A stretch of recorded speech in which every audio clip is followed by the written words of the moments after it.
J'imagine que vous vous êtes rendu compte de plusieurs choses. Déjà, que vous passiez plus de temps que vous ne pensiez sur votre smartphone depuis que l'option temps d'écran est activée. Et désormais, lorsque vous emparez de votre téléphone, l'adhésif au dos vous incite à vous poser la question « Pourquoi je le consulte ?»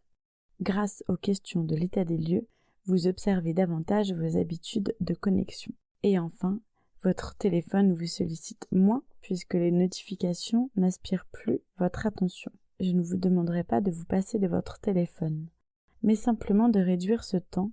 Si vous êtes à une moyenne de 5 heures par jour de connexion, cela représente à peu près 80 jours sur une année, soit 15 ans sur une vie de 70 ans.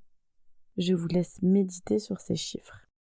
Si nous passons autant de temps sur notre téléphone, c'est tout simplement que nous sommes frileux à l'idée de nous retrouver face à nos pensées, et qu'en plus nous craignons de rater quelque chose. D'ailleurs, la peur de passer à côté de quelque chose est un concept assez nouveau, qui a un nom, c'est la FOMO, la Fear of Missing Out.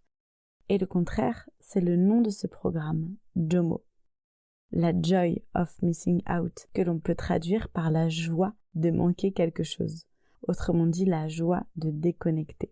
Mais comment fonctionnent justement ces pulsions de connexion? Imaginez si chaque matin, vous vous leviez, tout en sachant que des carrés de chocolat noir aux noisettes ont été disséminés un peu partout chez vous. Votre réflexe serait alors d'ouvrir vos tiroirs, vos placards, soulever vos matelas, fouiller votre intérieur à la recherche de la trouvaille gourmande.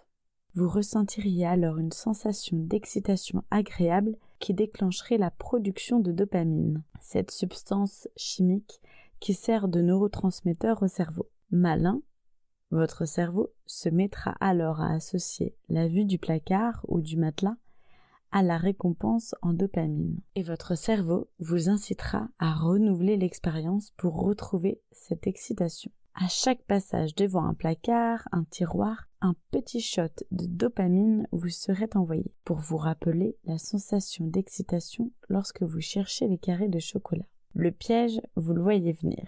À la simple vue d'un de vos placards, excité à l'idée de peut-être découvrir un carré de chocolat, vous vous mettrez à ouvrir compulsivement vos placards. Ce système de récompense aléatoire a inspiré les ingénieurs de téléphones et d'applications de la Silicon Valley. Ainsi, l'ensemble des applications, pour mieux nous rendre accros, actionnent des sursauts de likes et notifications aléatoires qui créent de la dopamine et nous poussent à consulter le plus souvent ces applications, donc notre téléphone. Face à des émotions négatives comme la colère, la tristesse, l'ennui, notre cerveau va se mettre en quête de dopamine pour nous apaiser.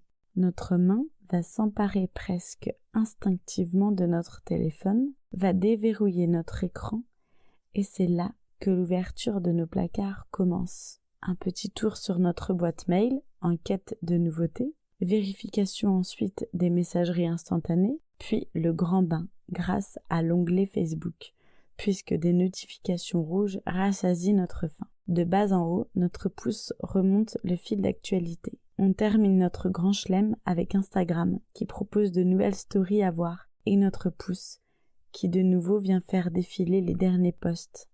On s'y perd 3, 10, 20 minutes, 2 heures. Après avoir tout ouvert, tout vérifié, on se dit que ce carré de chocolat n'était finalement pas si bon. Mais on a eu notre shot de dopamine. Et ne pas savoir quand est-ce que notre téléphone nous apportera de nouveau une récompense va nous inciter à réouvrir compulsivement, un quart d'heure plus tard, tous les tiroirs des réseaux sociaux et autres applications.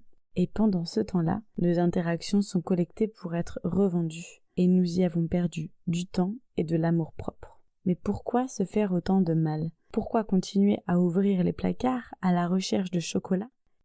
Le but de ce programme JOMObox est de remplacer vos rituels de connexion par d'autres habitudes. On vous aide à trouver quoi faire à la place de rester scotché devant l'écran et comment y parvenir.